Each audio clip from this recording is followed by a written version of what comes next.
Immortality for the rich only? Welcome back to School of Soul. I'm Adeline Atlas, 11 times published author, and this is the Science of Age Reversal series.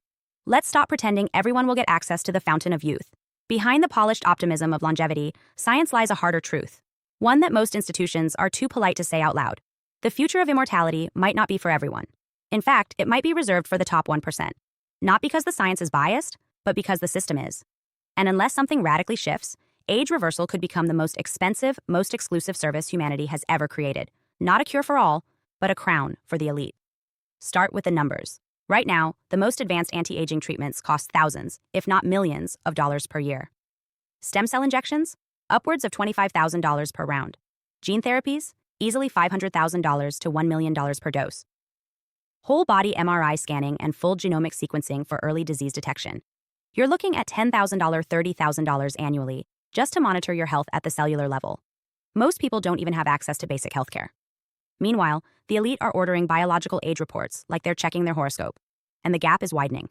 Because it's not just about price, it's about position. The wealthy are first in line, not just because they can afford it, but because they fund it. They own the clinics. They sit on the boards of longevity startups. They get early access to trials, custom-made protocols, and black market treatments you'll never hear about until it's been tested on them. Let's talk real-world examples. Brian Johnson spends $2 million a year maintaining his anti-aging routine. He has over 30 doctors monitoring him daily. That's not a protocol, it's a private army. Meanwhile, a single mom working 2 jobs can't even afford an annual physical. So the question isn't whether immortality is coming. The question is, who gets to receive it while the rest of the world waits their turn, or never gets one at all? It's already happening. The world's richest men are buying time, not metaphorically, but biologically.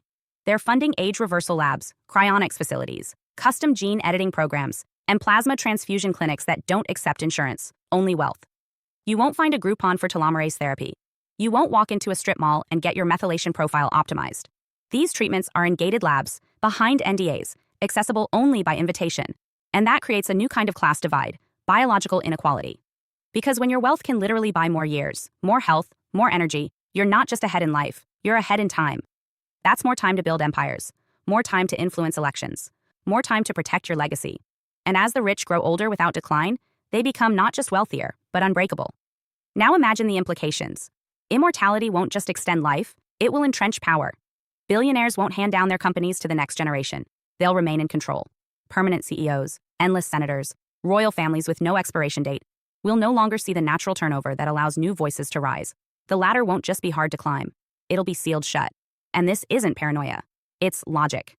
We already live in a world where life expectancy varies by zip code, where poor communities face higher rates of cancer, diabetes, and heart disease, not because of genetics, but because of lack of access, polluted environments, and economic stress. Add anti-aging tech to the mix, and the divide becomes biological. One class dies at 70, the other thrives at 150. Some scientists say, don't worry, eventually the price will come down.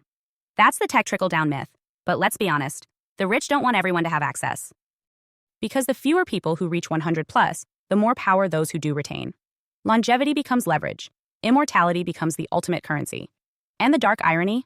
The people who need these treatments most, those working in toxic environments, suffering from generational trauma, carrying the burdens of poverty, are the least likely to get them. While the healthiest, wealthiest bodies extend themselves into eternity. So what do? We name it. We stop pretending this is all love and light and lab coats. We acknowledge that the current structure is not built to share the cure. It's built to sell it selectively. And then we fight to change that structure. That means pushing for open-source longevity research, demanding public access to preventative care, supporting universal baselines for regenerative medicine, and yes, holding accountable the tech elite who hoard therapies like property deeds. And here's where it gets spiritual. If you're only extending your own life while others suffer and die without the same chance, are you really evolving? If your health comes at the cost of someone else's mortality, what kind of legacy are you preserving? Longevity must be rooted in justice, or it's just greed in a lab coat. The truth is, not everyone will get the same timeline. But that doesn't mean we surrender to inequality. It means we expose it, we talk about it, we demand better access, and we remember that the most powerful form of age reversal isn't exclusive science. It's collective elevation. Because if immortality is real, then it must come with responsibility. If you want more time on this planet, you better be ready to use it not just for yourself, but for the systems and souls who've never had a fair shot. So, immortality for the rich only? For now, yes. But only if the rest of us let it stay that way. Hi, I am Adeline Atlas, 11 times published author, and SOS, School of Soul has a brand new series, the AI and Future Technology series. Look, you know the world is changing. And no, it's not going back to normal. Normal is over, and what's coming next is beyond anything we were prepared for. The School of Soul, AI and Future Technology series includes 319 videos on 1. The Download Society, How Data Has Replaced Destiny. 2. Predictive Future. Your next moves aren't random, they're forecasted. 3. Social Credit Systems. The behavioral economy now governs access. 4. Hive Mind. Synthetic telepathy and collective algorithmic control. 5. Nanobots inside you. Medical, military, and programmable intrusions. 6. Grief Tech.